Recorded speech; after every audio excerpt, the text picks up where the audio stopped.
Mikey T in the building. I don't even know what I am anymore, but I guess you could say I'm a YouTuber, coach, international entrepreneur, playboy. do a little bit of everything really.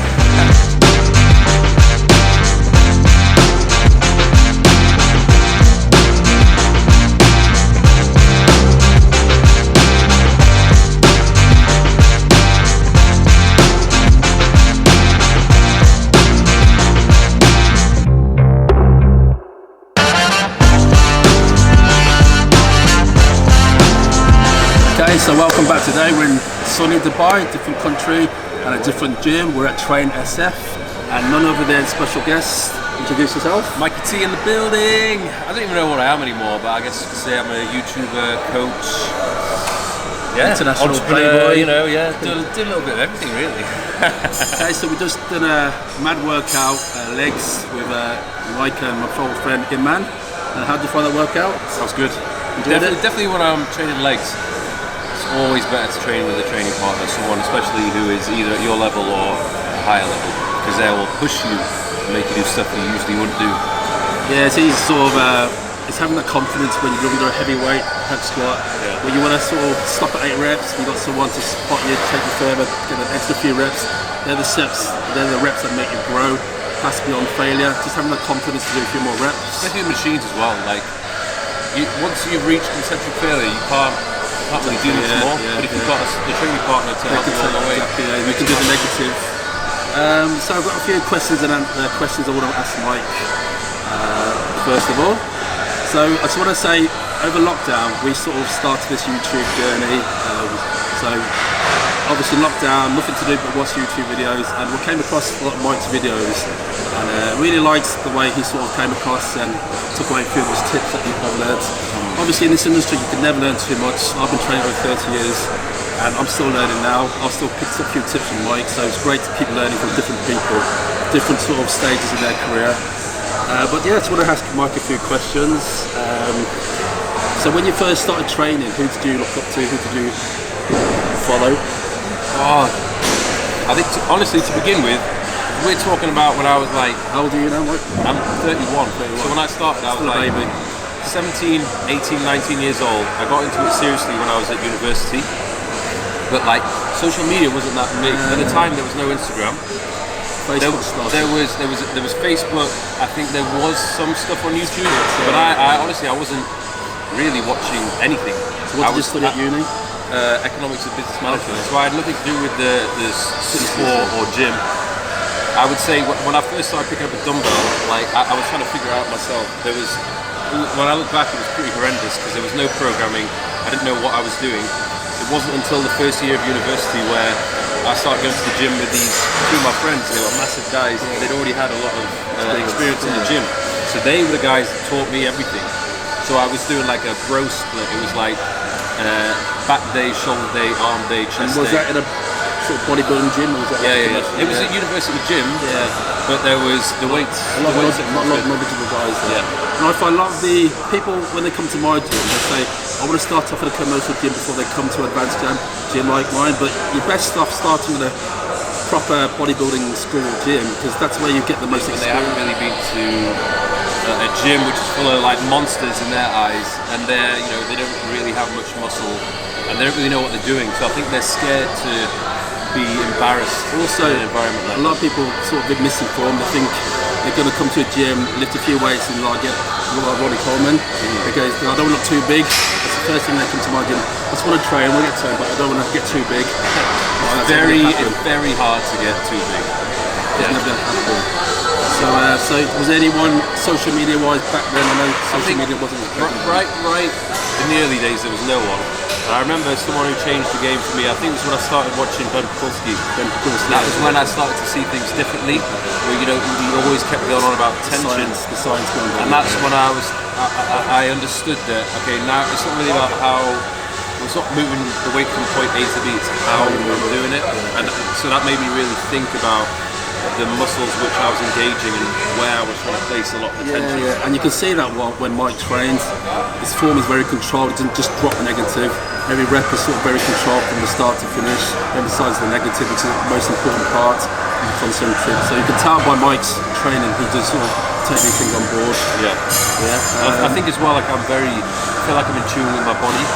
So when something is working for me, I'm like, okay, I need to do more of this. And I know that the body always wants to go down the path of least resistance, and that's exactly the opposite of what I'm trying to do. Like with every rep, I'm trying to make it as hard as I possibly can do. So it's not all about weight. I mean, weight has obviously a part of it, but you can make an exercise harder by slowing it right down. You can place more stress on the negatives, shorten the rest period. There's many ways to sort of stress the muscle, not just by using more and more weights. Do you agree? Yeah. Okay, so I would another question. Okay, so why choose Dubai?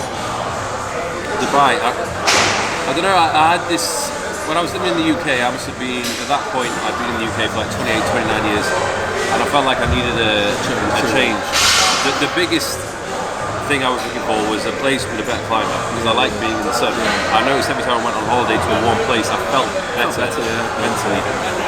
So it was just a case of figuring out, okay, well, where is it that I'm going to move to? In 2019, I travelled to a lot of different places, but I remember first time I came to Dubai, that was a place that really stood out to me. I just thought it was like very different. So you'd already been to Dubai before? Oh yeah, I'd been, before I moved, I'd come a couple of times, but I always remember each time I came, I absolutely loved it. And for what I do for a living, I felt like it was the perfect spot. The gyms are amazing, it's sunny every day, you know, if you set up a business here, it's tax-free, and there's a great community of other people who are like into lifting, and in terms of networking and growing a business, I think this is the best place. But like people look at it and they think, oh well, if Mike loves it, then probably I'm going to love it as well. Like it's really each to their own. If you come here, you either hate it or you love it. Do you find coming in on holiday is different to living here? Did you find to adjust? Well, I noticed when you come here on a holiday, you're here for like 7 days, 10 days, you're trying to do all the touristy things and do as much as possible in that period of time. But I mean, because I've been here on holiday a few times and I've been here for a while, I've done all the touristy stuff. So now it feels very much like home.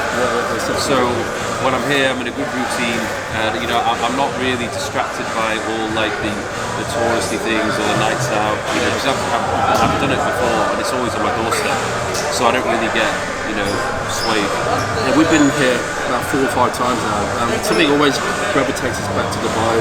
Maybe it's the gyms, the food, the weather. There's something. It's quite close to the UK. It's about 6 hours. Yeah. It's not too far. You go sort of past Dubai, then it's the next 6-7 hours. It does take a toll on the holiday. I thought about moving to LA possibly or Miami, but I don't know. There was something about America which I didn't. I love Americans and everything, but I just felt like it wasn't my home. And if you say, for example, you go to LA, you really are quite far away from a lot of other places. I like that. Dubai, one of the safest places I've ever been to. The service is of a very high standard. Quality of food is very good. You do really get spoiled here. Life is good here.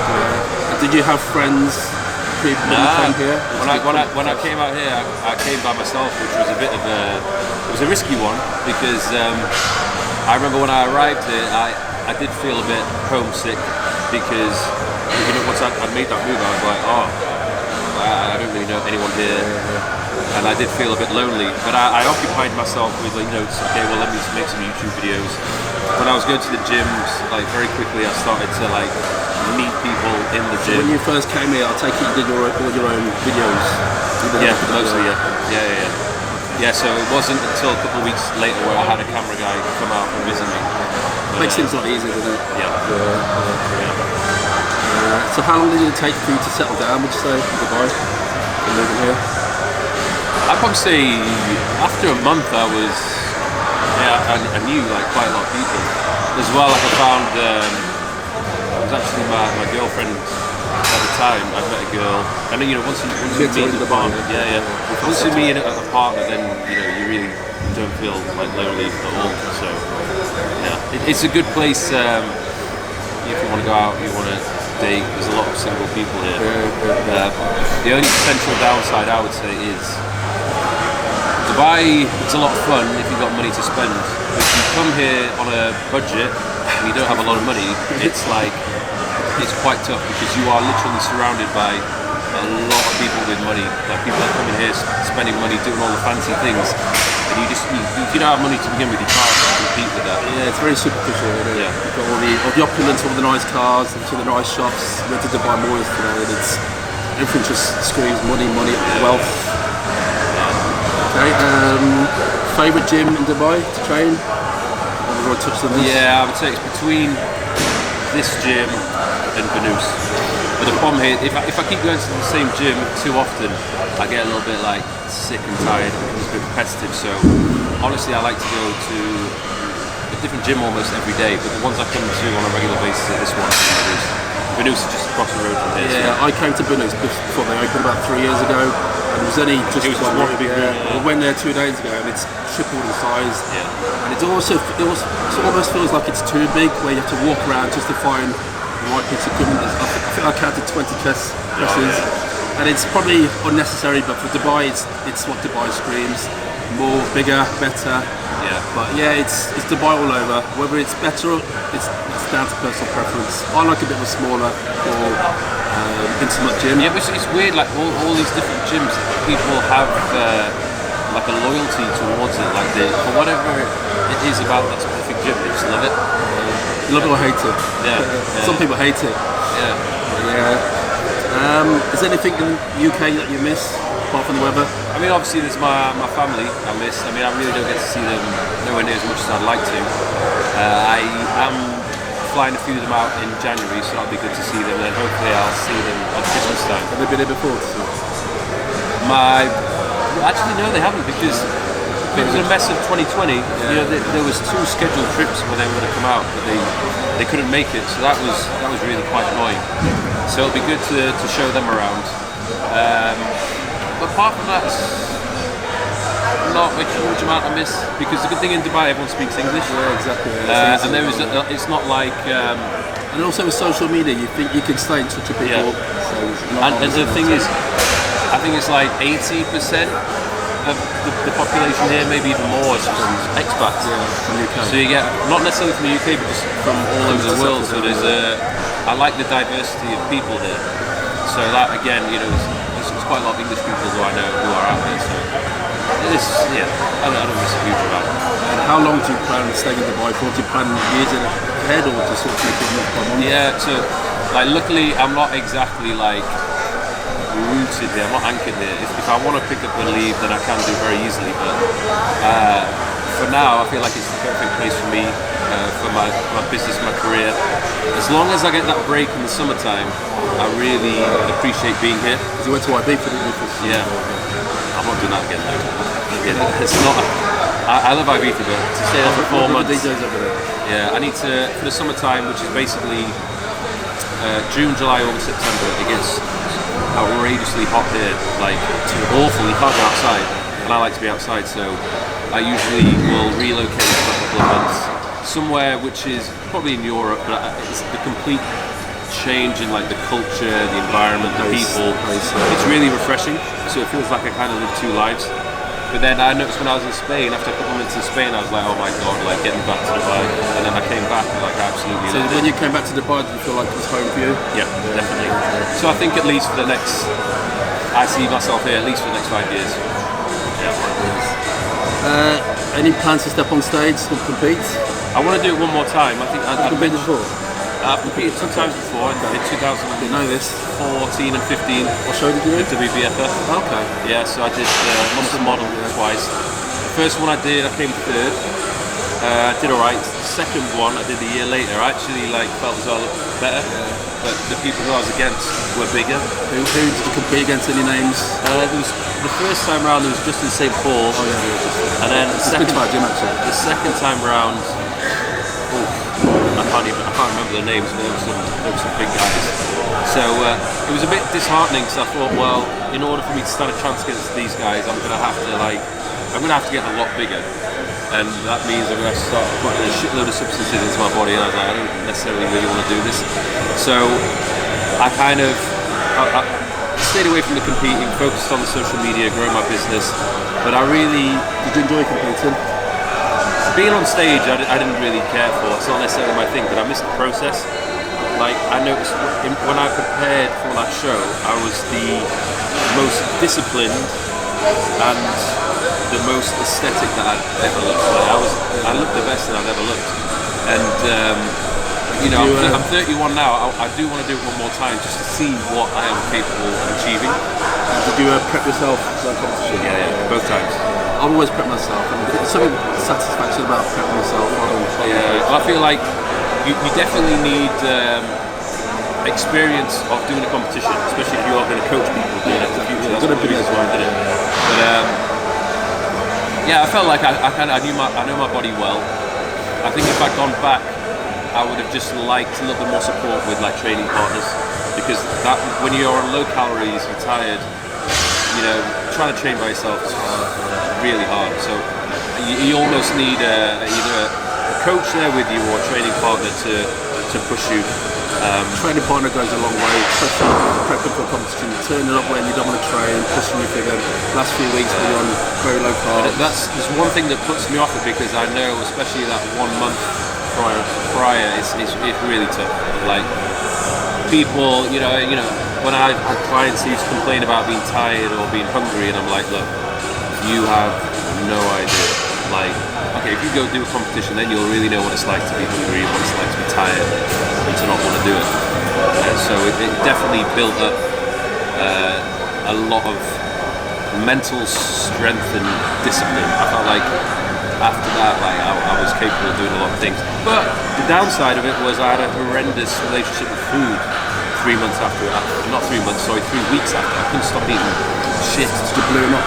Yeah, ballooned up, and that was one thing which I would need to make sure I don't do that next time. I remember one year I competed for the British finals. I got down to about 13 stone, which is really light. And I went to Tenerife the day after, and I came back a week 3 stone heavier. 3 stone, just water, my head blew up, my ankles. And I remember on the plane, ankles just swelled up.